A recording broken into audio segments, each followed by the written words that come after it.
Hello traders.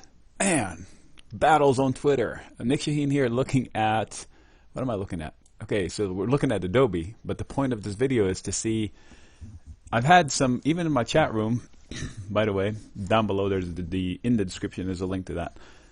It's tons of fun every day, all day. So I had several debates today, and most everybody I talked to within my own group, they're uber bullish, everything. They can't see anything going wrong. I just cannot believe it. I'm the guy who said long down in the 28s and 27s when everybody was calling for a double dip or retesting the lows, all the people on CNBC, including Grasso and all of that. I said, what are you fighting? The trend is going against you. The Fed is friendly, money printing, rates are low. What are you fighting? The reports are going to be great. Companies are doing great. And here we are. Hit my target and then some.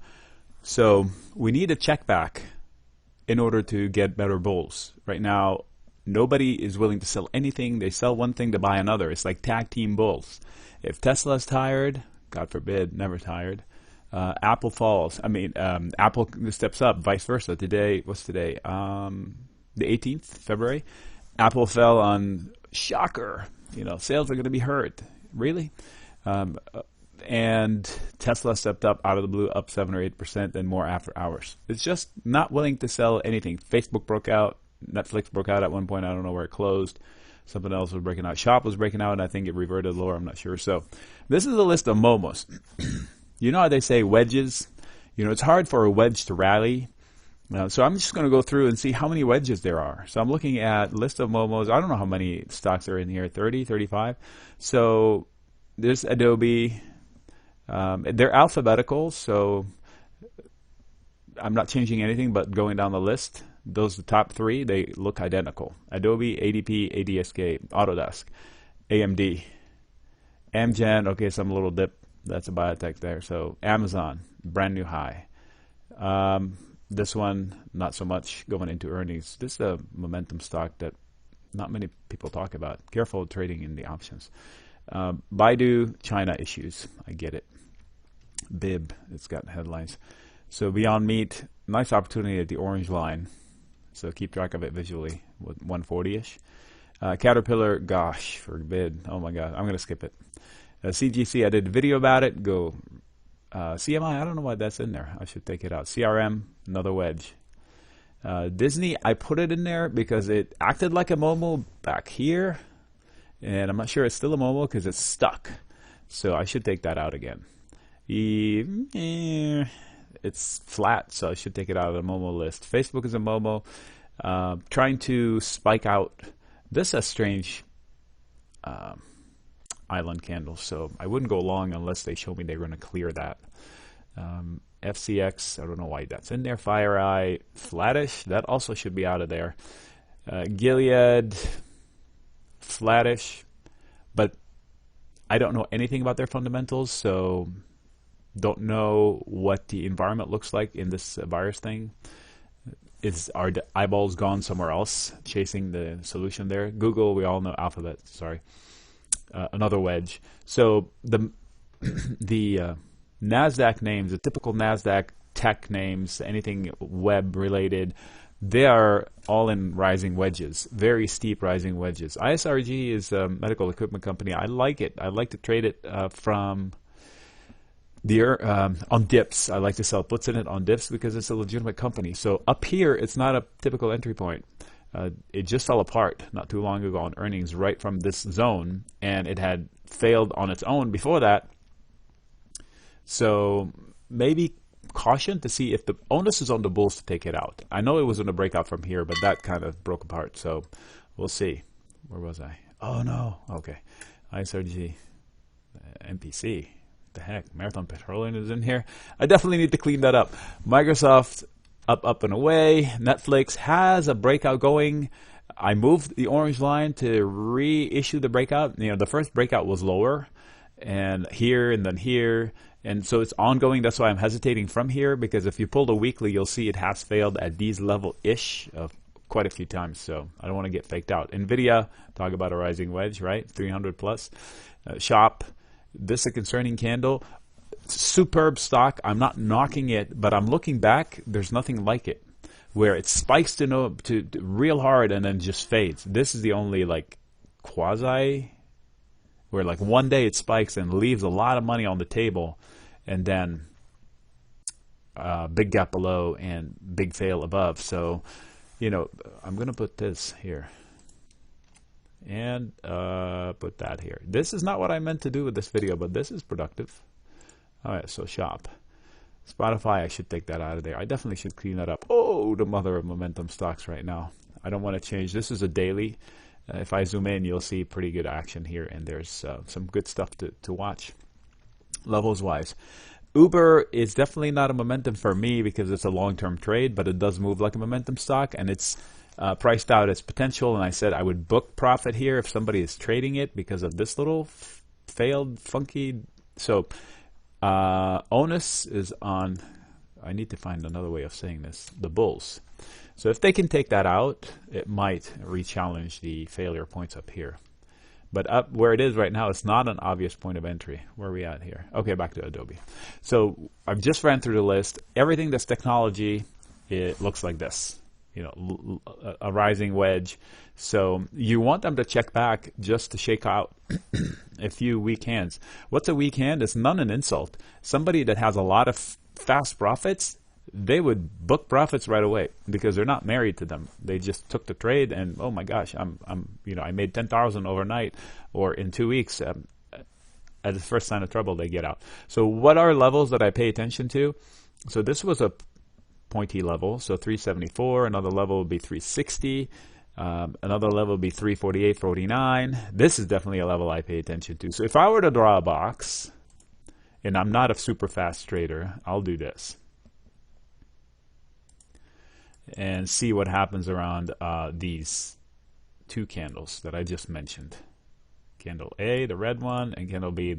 So clearly there was a, nope, wrong way, let's go. Nope, wrong way, let's go, but then they took it out. So the box should be support on the way down, but if they fall into it, then I would draw a line right in between here. So let's do it right now. Or let's not. Oh, there we go. Sorry. It's the end of the day. Long day. I get up at 4, so I'll fix it later. There we go. Whew. Okay, so this is Adobe. Just these are the levels that I would look for in a breakout. Where do they check back? So even if they fall to 350, it wouldn't change the bullish trajectory. The bulls will still be in charge. They're buying the dips. It's just how deep of a dip you want. It's not a disaster. You know, this is all-time high. So what did I say? 350. So 8% does not change who's in charge.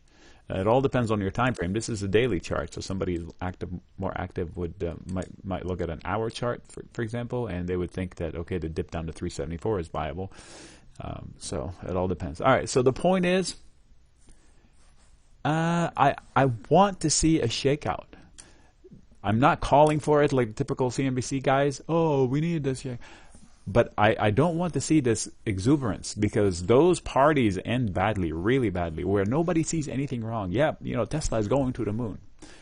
But there are variables that we don't see right now that come out of nowhere.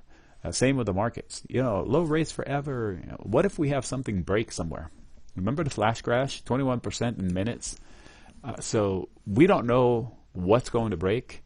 Nobody saw, you know, people claim they did, but the consensus wasn't that, hey, we're headed into a crash in 2008 or in 1999, 2000, dot-com bust. Nobody saw that. So one of the conversation was that, look, amazing how fast, what is it, FANG up ETF, the triple leverage FNGU, how fast it rallied, you know, 300% in so many days. Like, okay, so let's take that 300%. So this is the NDX into the dot-com bubble. So oddly enough, that's 350% or something from this zone to here. So probably not exactly as fast, but pretty damn fast for a whole index. So he goes, well, that's different. I said, it's not different. That's exactly the same thing. It's the NDX. Well, the FANG, all the FANG, if you add Apple and Microsoft, that's more than half of the NDX. So it's very comparable statement that nobody saw any problems here. until they gave it all back up. I'm not saying that's what we're doing here, but I'm saying the enthusiasm scares me. Not the P&Ls. The P&Ls are fine. Apple's going to be fine. Okay, China thing is still a big unknown, but I'm going to assume they're going to wrap it up in the next few months, and they'll move on. This too shall pass, so to speak. But there is no this. Nothing is here for it to pass. That's the thing. There's absolutely no fear in China stocks. How could it be that the second biggest economy on the planet and the biggest country on the planet, stocks are still not hurting as badly as they should be? I mean, they were rallying last week. Were they not? So we had this rally in the face of the virus. By the way, it ended at eyeball of 50%. So I don't get it. How can you assume that the P&Ls in China are not going to be hurt? The country has been closed for two months, or will be. I just think that there's going to be repercussions. I'm open to the upside. I've got triggers, upside triggers all over the place. So now we have a gap up there and a gap below here and a gap here, but it's choppy. So this is a daily chart on the FXI. So this is the chart, the large cap. You know what else looks like China stocks is the EEM. If I wanted to short the markets, that's probably what I'd short. But then President Xi today or yesterday, I don't remember when, came out and said that China will meet its economic targets. So how much QE is it willing to spend? And the week before that, they said that inflation is as hot as it's been in 8 years. So something doesn't wash up. They can't just print money unless they fake their reports of inflation. But inflation is the real thing. I know there's no inflation in the U.S., but if I go to buy a Powerade right now, it's 4 ounces smaller than the ones I bought 6 months ago. Same price. In fact, they had both sizes on the same shelf. I picked it up off the shelf, and somebody was with me, and why are you picking up the small one? I was like, what do you mean? It's the same size. They said, no, read the label. One said 28, one said 32. So there's hidden inflation. Milk is like $2 more at Costco this week for some reason. So there is inflation. They can't measure it with the CPI. I'm not sure why. So anyway, the point of this video, caution in both directions is advised. So I won't short for the sake of shorting, but I won't follow blindly for the sake of blind following. And there is risk. They don't see it. They don't want to talk about it. There is risk. Just like I saw opportunity back at the 2800s, I see risk up here from attitudes. Nick signing out.